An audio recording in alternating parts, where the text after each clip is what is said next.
সাকিব আল হাসান সে বলেছিলে একটি সাক্ষাৎকারে যে আমি বাংলাদেশে ফিরবো ইনশাআল্লাহ এবং 3 ফরম্যাটেই খেলে পূর্ণাঙ্গ সিরিজ খেলে আমি অবসরে যাব।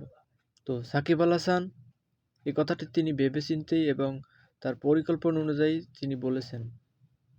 কিন্তু আসিফ মাহমুদ, চান্দু, তোমার কারণেই সাকিব আল হাসান দেশে আসতে পারে না। তুমি এই আইন পাস করেছিলে যে সাকিব দেশে আসতে পারবে না। তো তুমি তো এখন পদত্যাগ করছো, আর এখন তোমাকে সাকিবিয়ানরা যেখানেই পাবে তোমাকেই সেখানেই ল্যাটাপ্যাটা করে দেবে, ঠিক আছে? তো তুমি নির্বাচন করবা, ঠিক আছে? সাবধানে কইরো, তোমার জন্য দোয়া রইলো। তুমি যেন বিপুল ভোটে হেরে যাও এবং ভবিষ্যতে তুমি যে আইকওয়ালা বাস খাইবা তার জন্য তুমি রেডি থাইকো। সাকিব আল হাসান ঠিকই এই বাংলাদেশের মাটিতে খেলবে।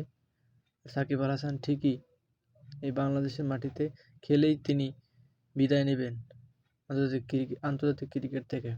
তো তুমি 2 দিনের বৈরাগী আইসা খুব নিয়ম খুব কিছু চালু করলা, এখন পদত্যাগ করলা। আসলে দেশ চালানো অতটা সহজ নয় যতটা সহজ তুমি মনে করেছিলে, ঠিক আছে? তো তুমি take care, take love your নির্বাচন।